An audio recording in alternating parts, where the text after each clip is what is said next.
Hello friends, ಎಲ್ಲರಿಗೂ ಸ್ವಾಗತ. ಇವತ್ತು ನಾನು ರಸಂ ಪೌಡರ್ ಅಥವಾ ನಾವು ಸಾರಿನ ಪುಡಿ ಅಂತ ಹೇಳ್ತೇವೆ, ಅದನ್ನು ಮಾಡೋದನ್ನು ನಾನು ತೋರಿಸ್ತೀನಿ. ಅದಕ್ಕೆ ಬಹಳ ಇಂಗ್ರೀಡಿಯೆಂಟ್ಸ್ ಬೇಕಾಗಿಲ್ಲ, ಸ್ವಲ್ಪನೇ ಇಂಗ್ರೀಡಿಯೆಂಟ್ಸ್ ಒಳಗೆ ಒಳ್ಳೆ ರುಚಿಕರವಾದ ಸಾರಿನ ಪುಡಿಯನ್ನು ಮಾಡಬಹುದು.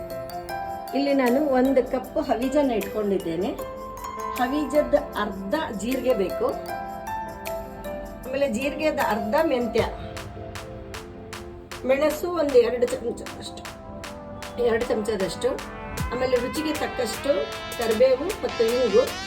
1 ಕಪ್ಪು ಹವಿಜ ಎಷ್ಟು ಹಾಕ್ತೀವಿ ಅಷ್ಟು ನಾವು ಖಾರ ಪುಡಿ ಹಾಕಬೇಕಾಗುತ್ತೆ.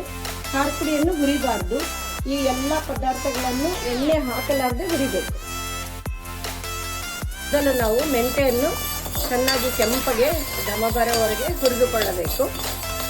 ನಂತರ ಎಲ್ಲ ಪದಾರ್ಥಗಳನ್ನು ಒಂದೊಂದಾಗಿ ಹುರಿದುಕೊಂಡು, ಖಾರ ಪುಡಿ ಮಾತ್ರ ಹುರಿಬಾರ್ದು, ಹಾಗೆ ಮಿಕ್ಸಿ ಮಾಡೋದನ್ನು ಹಾಗೆ ನಾವು ಹಾಕಬೇಕು. ಈಗ ಹವಿಜ, ಮೆಣಸು ಹಾಗೂ ಜೀರಿಗೆ ಹಾಗೂ ಕರಿಬೇವು ಎಲ್ಲವನ್ನು ಒಂದೇ ಸಲ ಹಾಕಿಕೊಂಡು ಹುರಿಯಬೇಕು. ಮೆಂತ್ಯ ಒಂದನ್ನು ಸೆಪರೇಟ್ ಆಗಿ ಹುರಿಬೇಕು, ಯಾಕಂದ್ರೆ ಅದು ಕಪ್ಪಾಗಬಾರದು. ಅದಕ್ಕೆ ಎಣ್ಣೆ ಹಾಕಲಾರದೆ ಹುರಿತಾ ಇದ್ದೀನಿ.